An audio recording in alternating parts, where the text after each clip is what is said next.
tüzük değişikliğimizdeki amacımız okulumuzda da anlaşılacağı üzere temsil kabiliyetinin artırılması. Bundaki amacımız her bir aileden dengeli bir şekilde ama aktif olarak çalışmalara katılabilecek arkadaşlardan seçmeye çalıştık. Dernek yönetimine katılamayan arkadaşların da en azından aktif çalışmaya inancımız tamdır. O konuda destek bekliyoruz. Dernek organlarıyla bir değişiklik yaptık. Daha önceki danışma kurulu yoktu. Daha önceki yönetimde danışma kurulu teşkil edildi. 6. madde dernek organları kısmında 4. bentte danışma kurulu eklendi. Yönetim kurulu teşkili maddesinde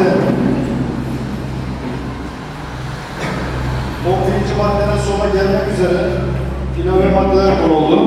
Buradaki amacımız da kadınları ve gençleri yönetime dahil etmek. Bununla ilgili gençlik kolları artı kadın kollarının oluşturulması ve bununla ilgili yeni tüzük yönerge oluşturulması, tüzüğe eklenip yönerge oluşturulması planlandı ve yönergeler de hazırlandı. 13. maddeyi aynen okuyorum. Pardon 12. maddeyi ilave yapalım. 12, 13, 14. maddeyi ilave yapalım. 12. madde 10 kişilik gençlik kolları yönetiminin gençlik kolları yönetimi içerisinde bir gençlik kolları başkanını, iki başkan yardımcısını ve 5 yıllık üyeyi seçmek. Gençlik kolları ve kadın kolları seçimli yönetim kuruluna bırakıyoruz. Daha pratik olması nedeniyle diğer bize benzer derneklerdeki yönetim şekli bu şekilde olduğu için biz onlara örnek alalım. 13, 7 kişilik kadın kolları yönetimini, kadın kolları yönetimi içerisinden bir kadın kolları başkanını, iki kadın kolları başkan yardımcısını ve 5 yıllık üyeyi seçmek.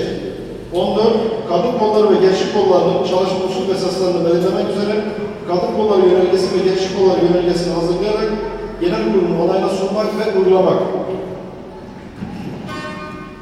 Denetim kurulunun teşkili 3 asil 3 yedek üyeydi eski hali. Şu anki hali 11. maddede yaptığımız değişiklik 5 asil 3 yedek.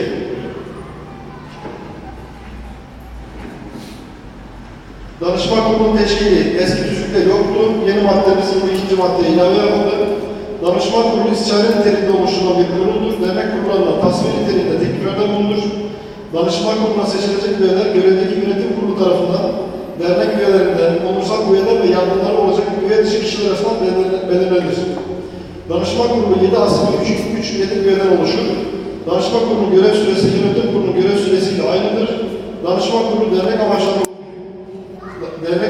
yönelik olarak her türlü etkinliklerle ilgili danışmanlık yapar, gerektiğinde genel kurulu ve yönetim kurulu için tavsiye kararları alır. Tavsiye kararları ilgili organlara bir yazılı bildirilir. Danışma kurulu en az 4 üyenin isteği ve katılımıyla toplanır. Toplantıya en yaşlı üye başkanlık eder. Danışma kurulu üyeleri en az 4 üyenin imzası olmak şartıyla yönetim kuruluna ve genel kuruluna tavsiye niteliğinde kararlar sunabilir.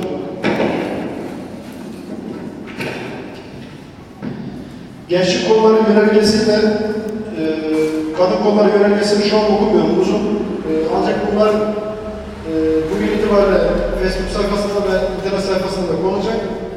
Tüm üyelerimiz oradan görme şansına sahip olacak. Usul ve esaslarla ilgili. Başka bir konu var mı?